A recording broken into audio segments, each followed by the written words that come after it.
Hello and welcome to the 7th meta episode for the Rilla Revolution. So, let's talk about where we want the series to go, because originally I said that we were going to end it at 50 episodes, because that was, roughly where I thought that interest tended to fall off very quickly for a series. I'm going to extend that a little bit because we had the holidays, and we had kind of not many custom courtiers being added and things like that. So I think what might be a good idea is we'll end it on 10 meta episodes, which should be, if we have another 3 weeks on this will be roughly episode 40, week 7, episode 45 will be week 8, episode 50 will be week 9, episode 55 week 10, and that'll be like our final one. So that's my current plan. In terms of when I'm gonna stop courtiers being submitted, that's going to be next week. So if you want to have a courtier in the series, please submit one by next week. If not, then you'll have to wait for whenever we do this again. I have some ideas about that, but we'll talk about that later. We're not going to do another custom courtier series right after this one, because it's a lot of work and I like to, break it up a little bit. So we should probably get into the deaths this week. Well, the last 2 weeks. This kind of summary for the last 2 weeks, because we have a ton of deaths. We have 45 deaths this week. So let's get started. First up, we have Raynar Hester Quadar, the person who has been at the top of our characters' special interest list for quite a long time. I should mention, by the way, that all of the first week characters are dead, and I think there are only 2 that are from second week of courtiers. So, anyone who's still alive from a long way back has done very well to survive the kind of plague thing that happened. Anyway, Raynar Hester Quadar went fairly early up to the Night's Watch, and he served there for quite some time. Next up, we have the Red Priest Oris, the Wicked of Long Lake, who very quickly chose his path as well. He went off and became a Red Priest, and he got a ton of different traits. He became a priest, he became an immoral priest, he's favoured by R'hllor, and he eventually died in the dungeons of a Dothraki. Next up, we have Ivan Hill, a bastard of the Lannisters, who married twice. First one married to Lady Eliza, second one he married to Lady Calera. He has 2 children left. Both of them are Liddens, as his first wife was a matrilineal marriage, where one of them is now married to a Sunderland, and the other one is now married to a Kenning. Next up, we have John Forrester, who died a natural death. He has no children currently alive, but does have 2 sets of grandchildren. One are the Karstarks from his daughter's line, and the other is John, his grandson, from his son Wayne, and his granddaughter Lena. Next up, we have Adam Mormont, who also died a natural death. He has a granddaughter who is currently in charge of Bear Island, and a grandson who is kind of in Bear Island, I'd assume, and a granddaughter who is a Valyrian, but he also has a great-grandson, Ederion, who I believe is next in line to Bear Island. Yes. Next up, we have Anselm Stark, who is the first victim of the dreaded plague in our list. He actually converted to Moonsingers and had a son who also had not his own son, but his line did stop there. Next up, we have Sir Oris Barath, who died a natural death. He was married to is that his only wife? Yes, he was married to multiple people in down in the Summer Islands, and one of his children became the leader of the Summer Isle, leader of what's the exact one is it called? Last Lament, and now his grandson is in charge of Last Lament. Next up, we have Jack Baratheon, who died a natural death. His wife is still alive, and he has one living descendant, who is Lady Sharna Butterwell, who is married to Waymar Melkam. Next up, we have Lord Vorian II, the Butcher of the Torrentine, who is best known for mauling people with bears, taking up a lot of land, killing people to get what he wants, and he did an awful lot of action down in Dorne, kind of kicked off a lot of the wars between the Danes. He unfortunately had no heirs, so his brother took over, who is Edric the Holy, which I thought was quite funny, because Vorian quite definitely was not the Holy. Next up, we have Jack Tully, who died a natural death. He took over a lot of land. I believe at one point he held the entirety of the Trident, And you can see the many, many titles he held. He also holds some land up, or held some land up here. His child now controls most of that land, including the land over there in Harrenhal, I believe. Was that, well, Harrenhal, is that still what it's called? Yes, it is still called Harrenhal. So all of that stuff that says Harrenhal is his. And he had many grandchildren, one of which was the King of the Iron Throne, which presumably means that his grandson is, yes, his great-grandson is now in charge of the Iron Throne. He also married into the Iron Isles, and his son has some heirs, who seem to be doing absolutely fine. Next up we have Anders Rivers, who died bleeding from his eyes and ears. He actually had quite a few children, and one of them had their own children. He had a granddaughter. Unfortunately, most of his family was wiped out in the dreaded plague. Next up, we have Hall Florent, who died of gonorrhea. He lived quite a long time and was an adventurer and had, you know, went a little bit insane as he went on. He had, well, he still has some sons who are alive, who have their own sons and daughters. No grandchildren just yet, but it appears like most of his family still seems to be alive. Next up, we have Sir Karma Corbray, who I couldn't find the description for in his comment. I couldn't find the comment itself about the character being created, but I wrote it down at the time, so he must have been there. And the comment is probably somewhere in YouTube's system. I apologize for that. He had a son who had his own son, who is now the current Lord of something, is the Lord of Heartsholme, which I believe might be the Corbray's main place, and has Lady Forlorn, which is the sword belonging to House Corbray, so everything makes sense there. He also has a daughter who is still alive and a sworn shield to this guy, to the Malcolm we saw earlier actually. Interesting, all kind of connects through. And he did have, well, she did have a daughter of her own, but she died, probably of the dreaded plague. Yeah. Next up we have Isaac Wendane, who was the brother to many a Prince of Dorne, and he also was the father of the Lord Paramount of the Stormlands, who was Timon. Unfortunately, that he got overthrown by, I think, the king himself of the Iron Isle, not Iron Isles, of the Seven Kingdoms. And he died of disagreement with Emil. His grandson died of the dreaded plague, but he has another grandson who is still alive and doesn't appear to have anything wrong with him, so we'll see what he can do with his weak claim on the Kingdom of the Stormlands. Next up we have Corran Dusk, who died a natural death. He left to become a Black Brother. Next up we have Mirragana Lannister, who married first to a Marbrand, then to a Good Brother. She currently has one daughter still alive, although she is out of it, bedridden with cancer. But she also has a grandson, Lord Varian of Haraway Town, a Root, who obviously controls Haraway Town, which is this little bit right here. Next up we have Larys Lannister, who died of gout. He married Shira, and he had one daughter, Shella, who then married Will Locke, and they have one daughter together, Willa.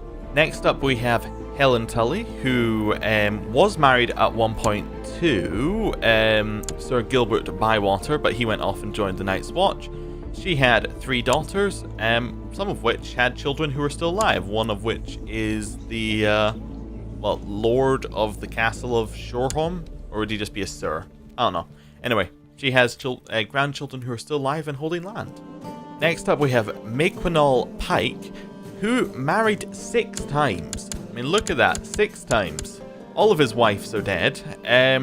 He died a natural death, however, but his children that he managed to get out of these relationships, they both died of the dreaded plague. Next up we have Zolthotto Zo, who married Lady Osha of Deep Down from House Crowell, and he had many children with her, all of which I believe are dead, most of which from the dreaded plague, probably. He has a granddaughter, grandson, and another granddaughter, another grandson, who is currently in charge of Deep Down. Next up we have Sir Davin Trant, who died a natural death. He had many children, one of which is still alive, Maria. He also has some grandchildren who are alive and well, and married, and he has one grandchild, Yes, he has a great-grandchild, and he also has one grandchild who's married into House Mertens. Oh no, who is in House Mertens.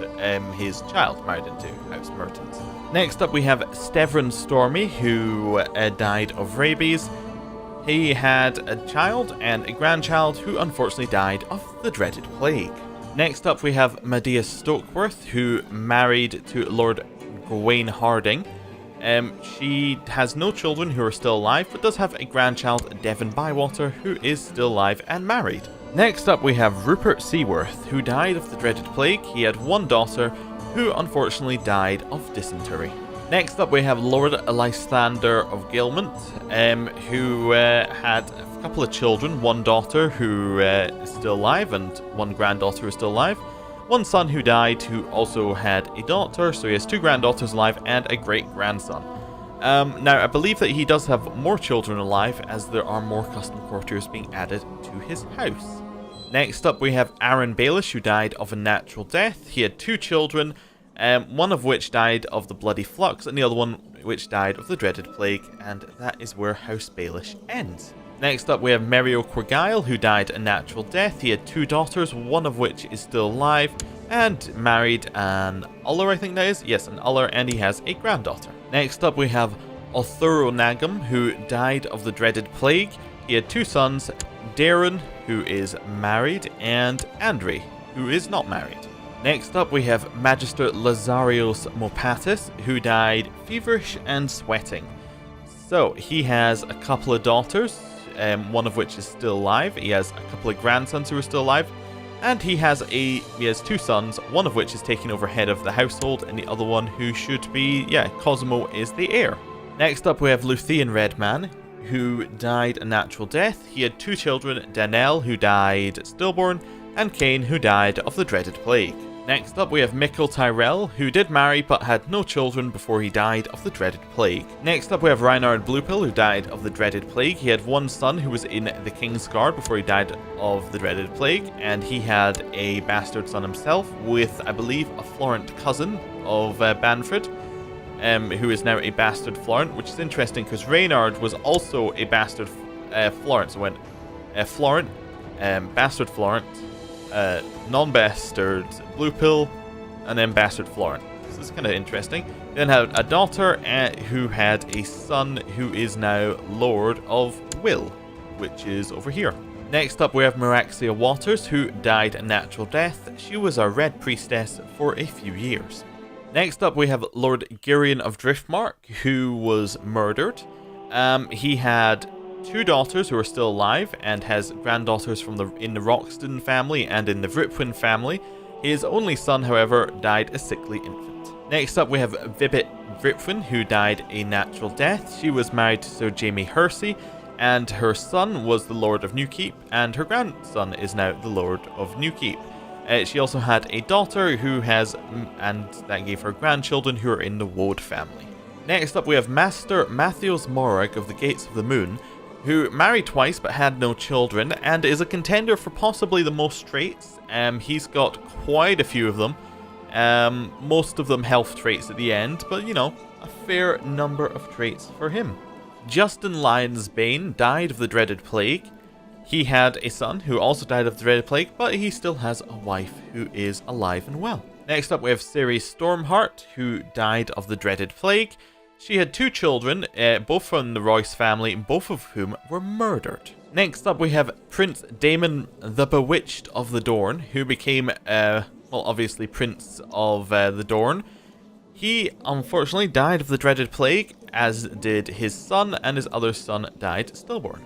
Next up we have Lord Paramount Nathaniel Strongwolf of the North, who was the Lord Paramount of the North and Lord Paramount of the Trident, as is his son. He also has a dragon egg, which he has passed on to his son, so a lot of interesting stuff could be happening there. He also has a daughter, who in turn has another son, who is a Stark, and two granddaughters. Next up, we have our second Vorian Dane of the episode. He is Vorian, the Sword of the Morning, which means that he basically got the sword Dawn. I believe there's an event chain to go with that.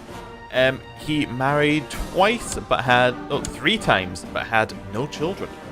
Next up we have Jan Stokeworth, who died of the dreaded plague.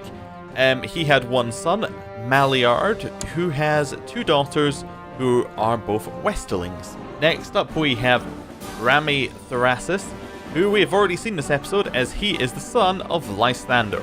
So we've already basically looked at this. He has a daughter who is still alive and a grandson who is still alive. Oh, and he didn't die of the dreaded plague. He died of the Grey Plague, just slightly different. Next up we have False Seaworth, who married once and died of the Grey Plague before she could have children. Last up we have Arthur Morgan, who did not die of any plague. He was in fact murdered by his uncle, Sir Guriard Morgan. He was married but had no children. Right, now we're going to have a look at the courtiers who are still alive, and I believe this list is actually for once shorter than the list of courtiers who died, so let's get to it. We have Liara Reed, who is still married to Sir Wendell Frey, and they have no children together. She does, however, have cancer, so her time may be short. Next one that we have is Branton Risewell. He is on his... Wow, how many? 1, 2, 3, 4, 5, 6. He's on his 6th wife, and he still only has one daughter, Lady Brenia, who is married to Lord Byron Hunter. And they have one child together, Jaina Ashwood. Wait, that's with her previous husband. Oh, she's been married 3 times, once of which to Prince Damon, who we saw earlier. Oh, interesting. Next one that we have is Taris Paybridge.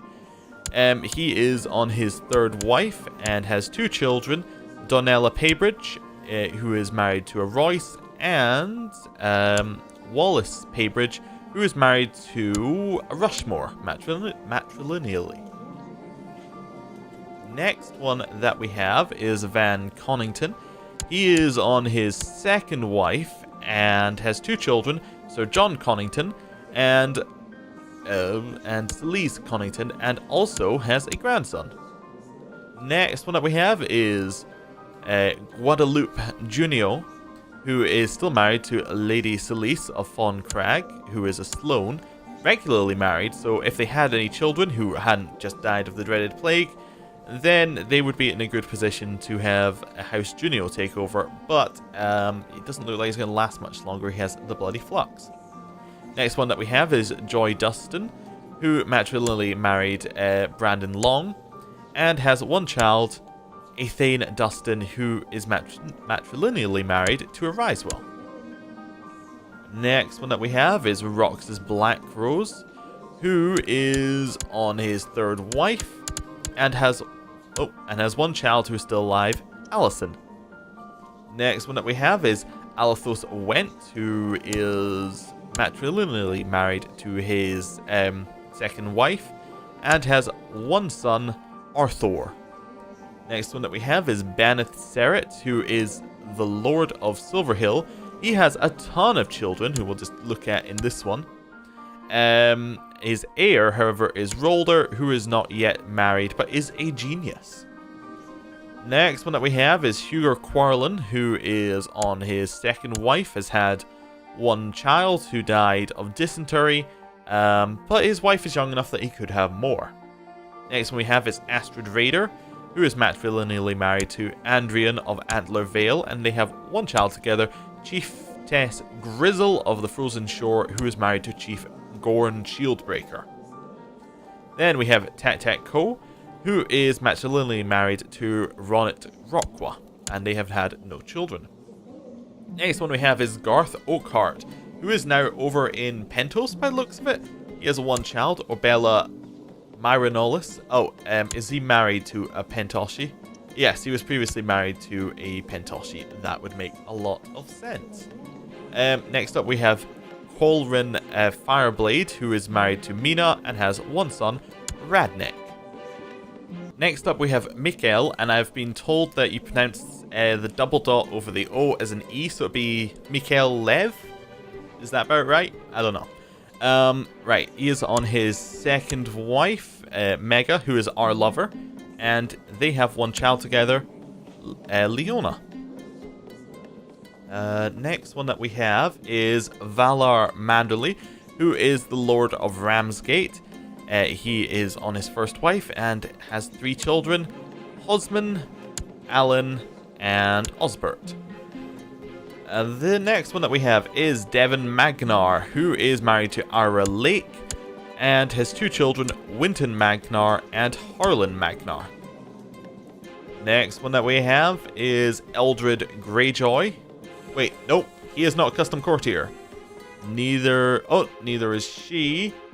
You're not either, I think. Nope. Robert Brindlewood is, I think. Nope, he's not. Yeah, okay. How many? Edric's not. Joffrey is not. Tyle is not. Do we have any left? We must have some. Redwine, I think Tytos might be. Although I think, nope, I actually think Tyrion was the one there. The next, do we actually have any more? Rob? No. Royce? No. Montford? No. We might be at the end of the list. Yeah, I think we're at the end of the list. There are no more custom courtiers. That's it. Look at this list here. It goes from, where it goes from Robert Brindlewood. No, not Robert Brindlewood. It actually goes from Devon Magnar up to Lyra Reed. That's who's left alive. That's crazy. There's only that many alive. We will be getting more at the start of next week, or like the next episode that's going up. Yeah, I told you, like, the people who are alive, there aren't that many of them anymore. It's actually, you know, survival of the fittest going on here. Anyway, thank you for watching, and I will see you next time. Goodbye.